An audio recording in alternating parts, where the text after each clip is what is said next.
Study IQ IAS, अब तैयारी हुई अफोर्डेबल।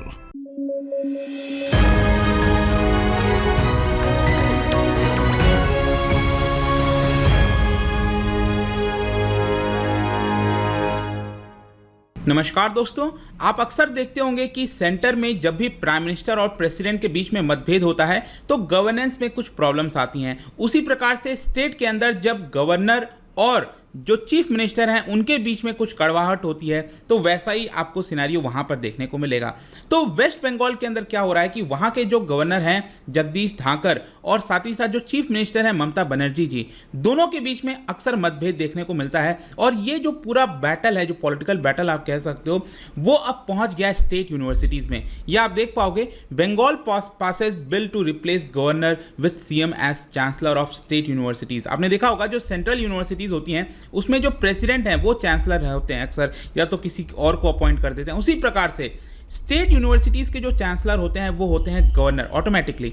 तो यहां पर क्या हुआ है कि ममता बनर्जी ने एक बिल पास करवाया है स्टेट लेजिस्लेचर के अंदर, तो जो अब चांसलर होंगे वो गवर्नर के बजाय directly chief minister Mamata Banerjee जी होंगी। तो इसको डिटेल से समझते हैं कि पूरा मामला है क्या, काफी कुछ जानने को है। चलिए आगे बढ़ते हैं, लेकिन उसके पहले ध्यान रखिएगा, अगर आप UPSC IAS की तैयारी कर रहे हैं तो हमारे द्वारा लाइव फाउंडेशन बैच स्टार्ट किया गया है।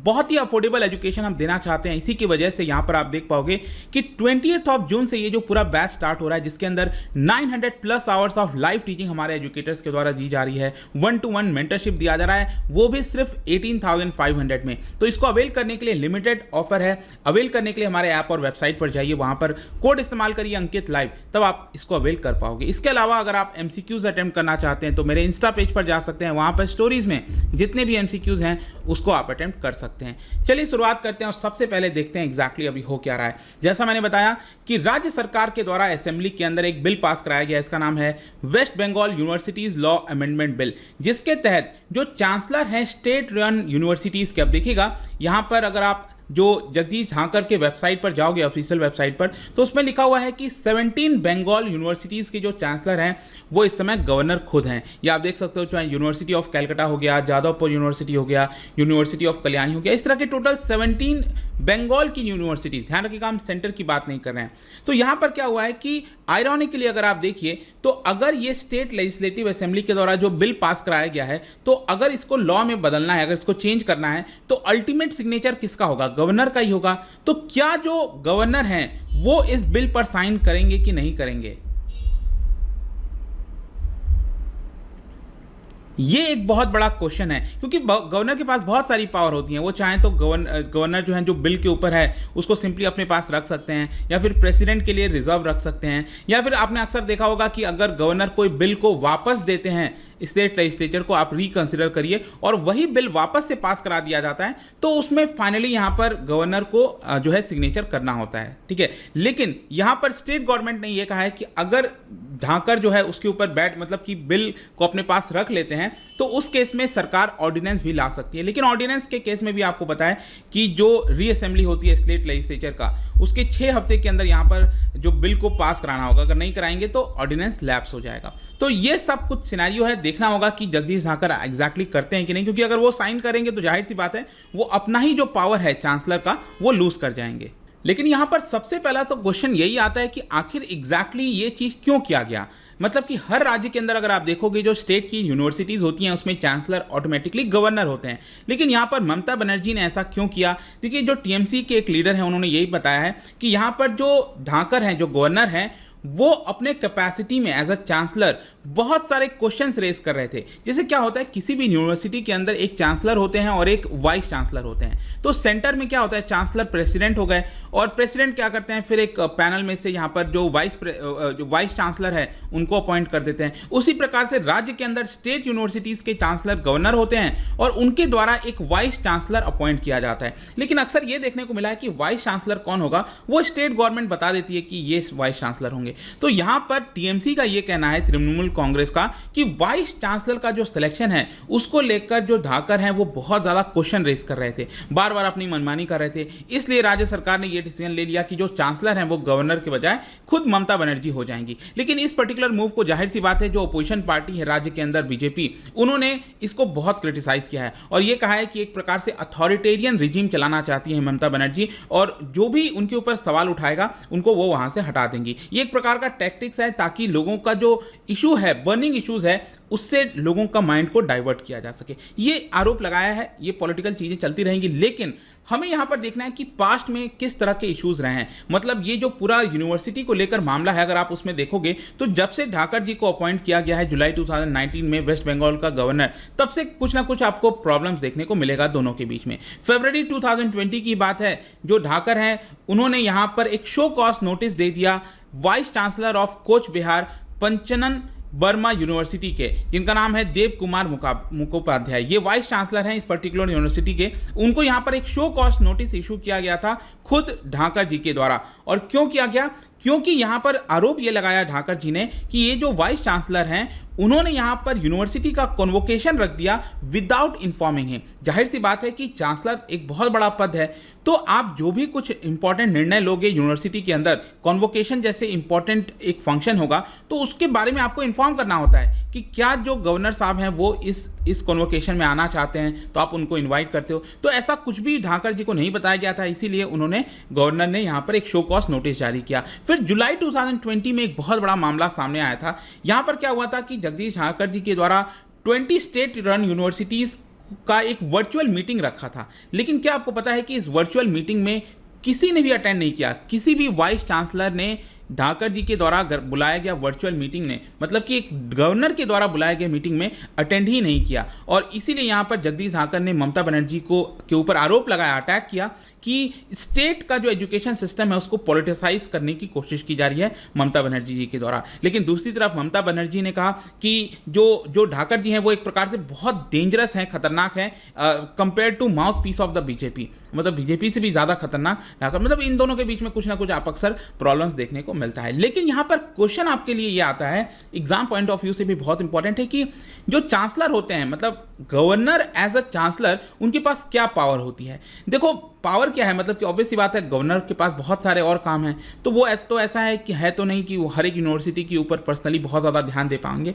लेकिन हाँ, कोई भी अगर जो इंपॉर्टेंट डिसीजन होता है तो जो वाइस चांसलर के द्वारा लिया जाता है, एक डिसीजन मेकिंग बॉडीज़ के द्वारा दिया जाता है यूनिवर्सिटीज़ के अंदर, उस डिसीजन को बदलना अगर चाहें गवर्नर एज अ चांसलर तो वो उसको बदल सकते हैं। या फिर कोई भी इंपॉर्टेंट अपॉइंटमेंट होता है यूनिवर्सिटी के अंदर, उसको बदलने का पावर, उसको अपॉइंट करने का पावर सारा चांसलर के पास होता है। इसके अलावा यहाँ पर जो कन्वोकेशन मैंने आपको बताया ना यूनिवर्सिटीज़ के अंदर रखना चाहिए, जिसमें उनको बुलाया नहीं गया था, तो वो सारे चीज़ों को प्रिसाइड करने का पावर भी उनके पास होता है। इसके अलावा यहाँ पर क्वेश्चन ये भी आता है कि जो यूजीसी है, यूनिवर्सिटी ग्रांट कमीशन, जो कि देश के अंदर जितने भी यूनिवर्सिटीज़ हैं उसके ऊपर निगरानी करता है क्या होना चाहिए क्या नहीं होना चाहिए, तो उनके द्वारा रूल्स क्या कहता है। लेकिन आपको एक और चीज़ समझनी होगी यहाँ पर कि आपको पता है हमारे संविधान के अंदर जो 7th शेड्यूल है उसके अंदर आपको कॉन्करेंट लिस्ट देखने को मिलता है। तो एजुकेशन कहाँ आता है? एजुकेशन आपका कॉन्करेंट लिस्ट के अंदर आता है।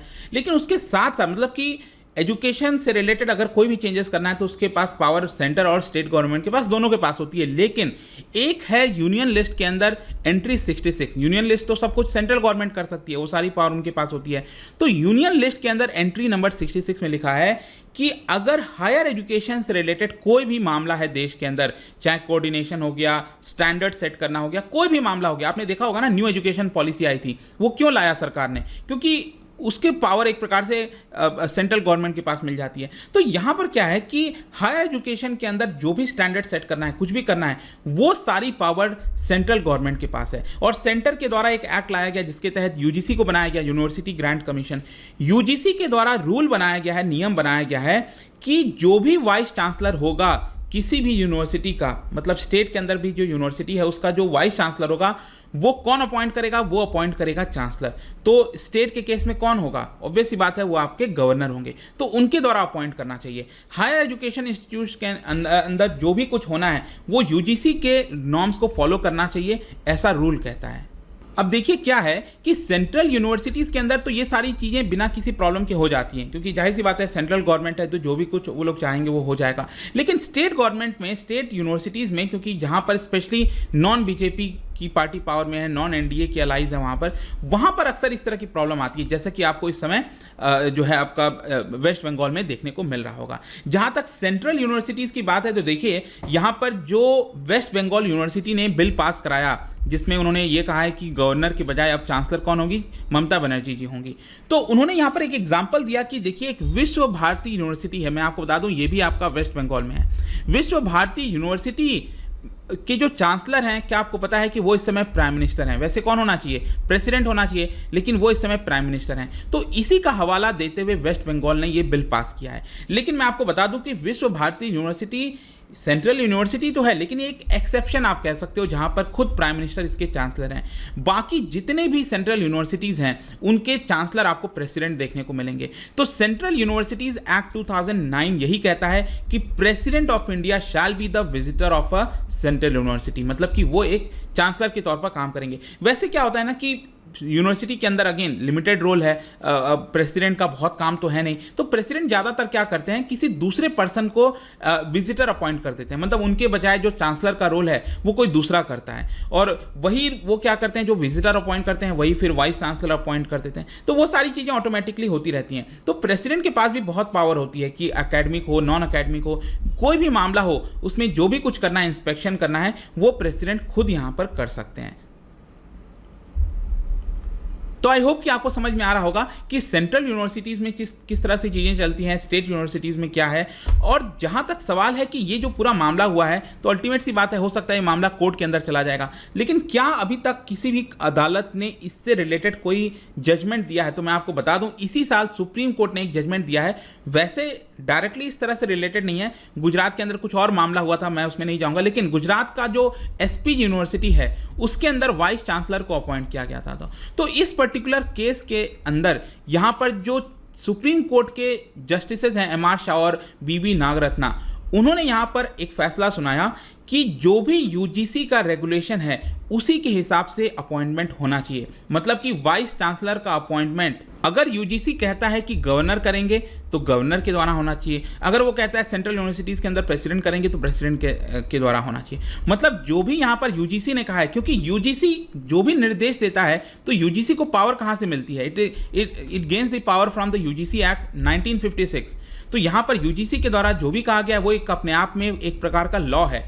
तो ऐसा सुप्रीम कोर्ट ने अपने जजमेंट में बोला था। तो अगर इस जजमेंट के हिसाब से अगर आप देखोगे तो कहीं ना कहीं वेस्ट बंगाल के अंदर जो बिल पास कराया गया है वो नल एंड वॉइड हो सकता है, क्योंकि ये जजमेंट यही कहता है कि यूजीसी का ये मानना है कि गवर्नर अपॉइंट करेंगे, लेकिन ममता बनर्जी ने क्या किया, गवर्नर को ही टर्न अराउंड कर दिया है, गवर्नर की सारी पावर यहाँ पर जो चांसलर के तौर पर है वो अपने पास ले लिया। देखते हैं इसमें होता क्या है, लेकिन अल्टीमेटली कई सारे एक्सपर्ट्स का, फॉर्मर प्रिंसिपल हो गए कोलकाता प्रेसिडेंसी कॉलेज के, उनका ये कहना था कि एजुकेशन सिस्टम में हमें एटलीस्ट पॉलिटिसाइज नहीं करना चाहिए। ये बहुत ही अनफॉर्चुनेट है कि पॉलिटिकल इंटरफेरेंस देखने को मिलता है एजुकेशन सिस्टम के अंदर, इसकी वजह से अल्टीमेटली जो स्टूडेंट्स हैं वो सफ़र कर सकते हैं, ऐसा ना हो। तो यही पूरा मामला है दोस्तों। आई होप कि ये सब कुछ आपको अच्छे से समझ में आ गया होगा। जाने से पहले एक इंटरेस्टिंग क्वेश्चन, क्योंकि हम एजुकेशन की बात कर रहे हैं और स्पेशली ब्रिटिश टाइम में बहुत कुछ हुआ था, आपको याद होगा।